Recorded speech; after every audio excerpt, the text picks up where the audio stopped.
Let us discuss about the properties of the enzymes. What is the properties of the enzyme? It control ripening, cause food spoilage. जैसे कि ripening में help करेगा, बहुत सारे enzymes है जो ripening में फूड को पकाने में हेल्प करेगी, लेकिन साथ में ये स्पॉइलेज में भी रोल प्ले करते हैं. Responsible for change in flavour, colour, texture and nutritional properties. Can be inactivated by heat to extended storage stability of foods. Control oxidation and spoilage, जिसको हम बोलते हैं bio conservation. Increase nutritive value, बहुत सारे enzymes nutritive value बढ़ा देते हैं, like phytase, protease. Use for fermentation process in foods. Can be extracted and purified to a high degree. इनको हम बड़े आराम से निकाल भी सकते हैं. थोड़ा sources of the enzymes. There are 3 major sources of the enzymes. जैसे कि हम प्लांट से 4% एंजाइम्स ले सकते हैं. इसके अंदर आते हैं हमारे पास पपाइन और ब्रोमिलेन. एनिमल्स के अंदर आते हैं हमारे रीनेट.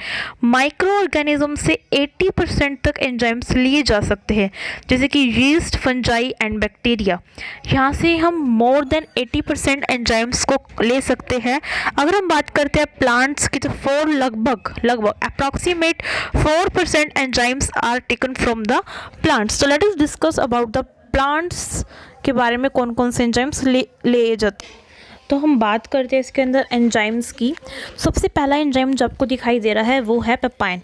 जो पपाइन है वो कहाँ से लिया जाता है? That is taken from the papaya latex. और इसका एप्लीकेशन होता है मीट टेंडराइजेशन एंड ब्रूइंग.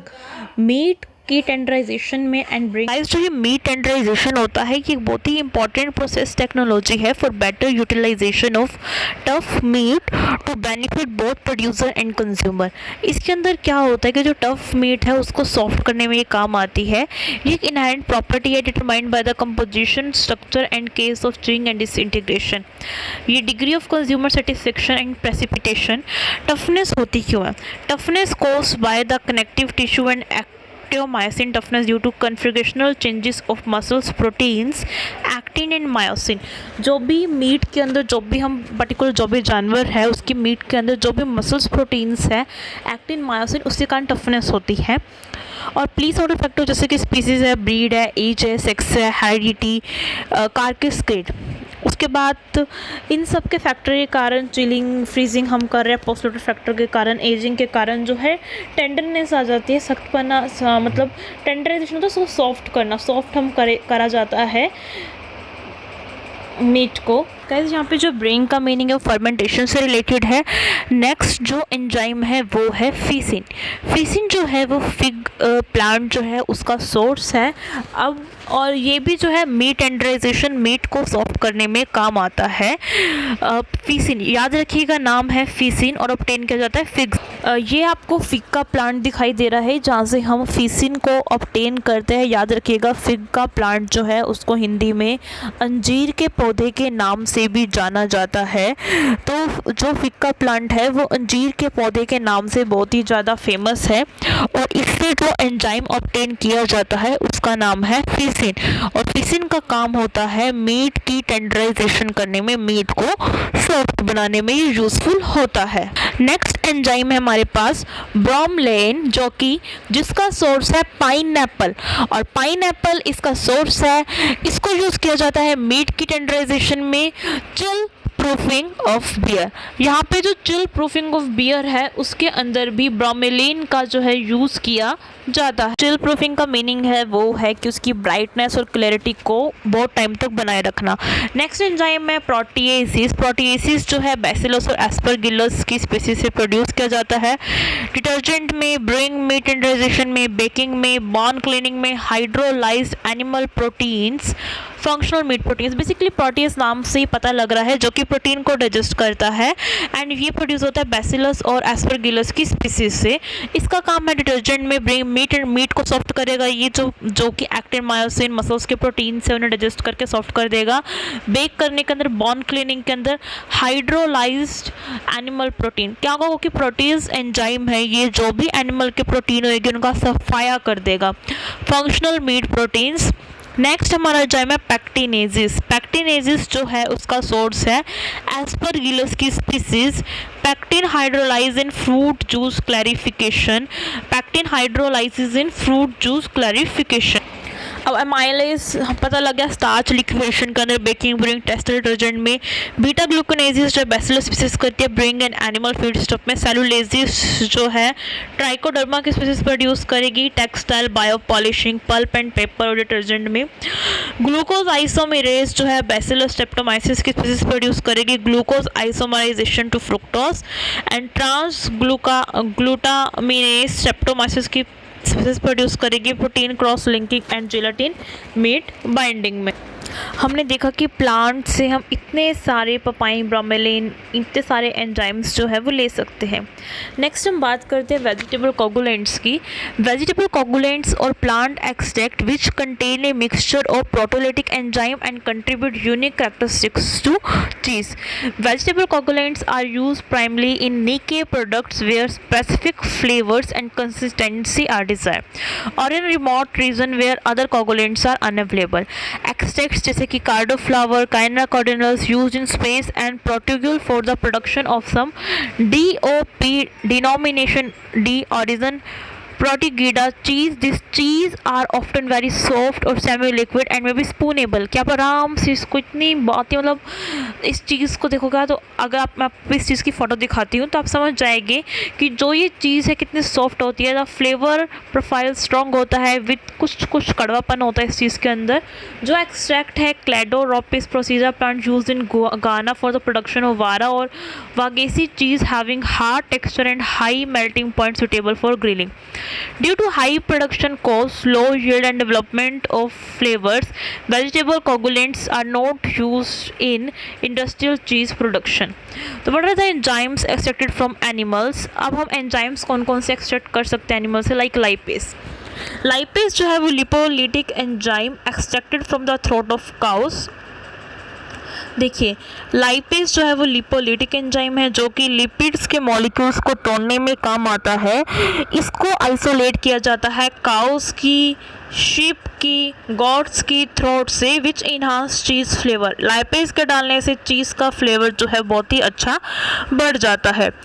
रिनेंट जो है ये एंजाइम प्रोड्यूस होता है स्टमक काउ की स्टमक से। एंजाइम कीमोसिन जिसको रेनिन भी बोलते हैं obtained from either calf stomach और from recently from a microorganism. अब क्योंकि काफ स्टमक इतने सारी काफ्स हम लाएंगे कहाँ से, तो इसको अब माइक्रो ऑर्गेनिज्म से भी प्रोड्यूस जो है वो किया जाता है। Cut casein protein milk into smaller pieces. ये क्या करता है, केसिन प्रोटीन को कट करता है स्मॉलर पीसेस में कट करेगा casein protein in milk into smaller pieces और ये क्या कर देगा, सॉलिडिफाई कर देगा मिल्क को। तो what is the role of rennin, ये सॉलिडिफाई कर देगा मिल्क को। Enzyme produced by microorganism. हम बात करते हैं टैग पॉलीमरेज की। अब जो टैग पॉलीमरेज है वो क्या है, थर्मोस्टेबल एंजाइम है जो कि असेंशियल है PCR रिएक्शन के लिए। अगर हम बात करें टैग पॉलीमरेज की तो एक थर्मोस्टेबल एंजाइम है जो कि पॉलीमरेज चेन रिएक्शन के लिए रिस्पॉन्सिबल होता है। इसको हम आइसोलेट करते हैं hot spring dwelling species thermus aquatic से। Hot spring dwelling species thermus aquatic, आप देख रहे हैं कितना गरम यहाँ पे तापमान है, यहाँ से इसको जो है आइसोलेट किया जाता है टैग पॉलीमरेज को।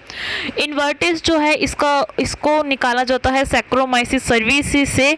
इसको हम सुक्रेज भी बोलते हैं। Enzyme digest sucrose into glucose and fructose. जैसे इसको डालेंगे तो ग्लूकोज और फ्रुक्टोज में कन्वर्ट कर जाएगा।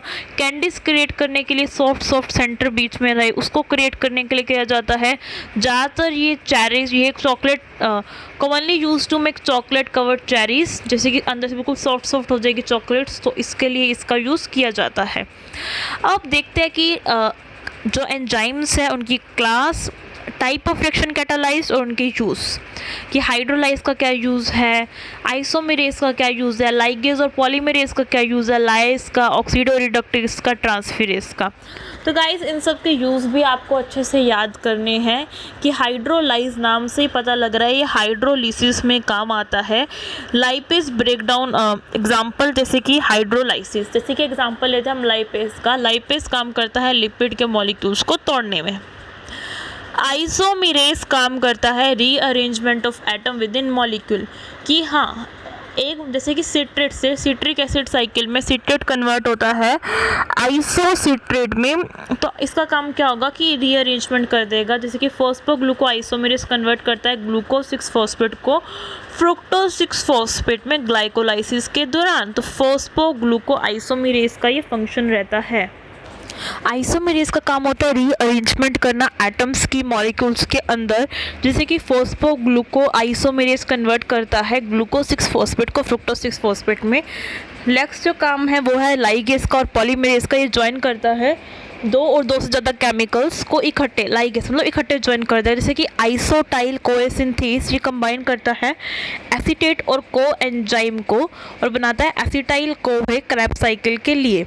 लाइस जो है स्प्लिटिंग करता है केमिकल्स के छोटे छोटे पार्ट्स में विदाउट यूजिंग वाटर, जिसको हम बोलते हैं कैटाबॉलिक, जैसे कि फ्रुक्टोज 1,6 बाईफॉस्फेट कन्वर्ट हो जाएगा, फ्रुक्टोज 1,6 बाईफॉस्फेट कन्वर्ट हो जाएगा ग्लिसरल्डिहाइड 3 फॉस्फेट और डाईहाइड्रोक्सी एसीटोन फॉस्फेट में बिना पानी का यूज़ करके।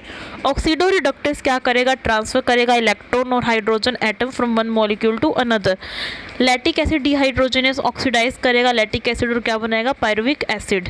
During fermentation lactic acid dehydrogenase oxidise करता है लैटिक एसिड को कि लैटिक एसिड कन्वर्ट हो जाए पायरुविक एसिड में फर्मेंटेशन के दौरान। ट्रांसफेरेज क्या करता है, फंक्शनल ग्रुप मूव करता है one molecule to another. Hexokinase transfer करता है फॉस्फेट एटीपी से ग्लूकोज के अंदर। ये फर्स्ट स्टेप होता है ग्लाइकोलाइसिस का।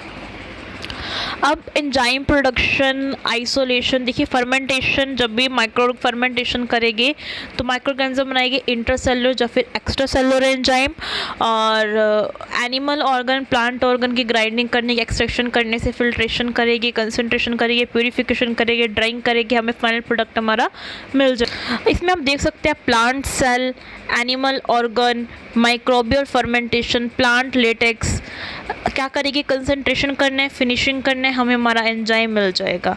अगर हम माइक्रोब्स की फर्मेंटेशन करते हैं तो हमें दो टाइप के प्रोडक्ट्स मिलते हैं, एक इंट्रा सेलुलर एंजाइम, एक मिलता है हमें extra cellular enzyme. Intra cellular enzyme और एक्स्ट्रा सेलुलर एंजाइम में लिक्विड सॉलिड होता है, उनकी सेपरेशन करनी होती है। सॉलिड और लिक्विड की सेपरेशन करेंगे, लिक्विड अगर बना है अगर एक्स्ट्रा सेलुलर या इंट्रा सेलुलर में, तो हमें डायरेक्ट उस लिक्विड की कंसंट्रेशन करनी है, हाई कंसंट्रेशन में उसको लेना है, फिनिशिंग करनी है, हमारा प्रोडक्ट बन के तैयार हो जाएगा। लेकिन अगर वो सॉलिड है तो हमें करना है सेल डिसइंटीग्रेशन। सेल डिसइंटीग्रेशन करने के बाद हम उसको लिक्विड सॉलिड सेपरेशन करेंगे। सॉलिड अगर आता है तो क्या हो जाएगा, एक टाइप से प्लांट वो वेस्ट की तरह हो जाएगा। लिक्विड है, न्यूक्लिक एसिड रिमूव करेंगे, प्योरीफिकेशन करेंगे, फिर दोबारा से कंसंट्रेशन कर देंगे, फिनिशिंग कर देंगे। तो गाइज यहाँ पे हमारा एंजाइम्स की प्रॉपर्टीज़ एप्लीकेशन वाला टॉपिक ख़त्म होता है। पार्ट 3 में हम करेंगे, क्या करेंगे बताइए, uses of enzyme. Thank you guys, bye bye. If you like, subscribe my channel and share with your friends. Bye bye, thank you.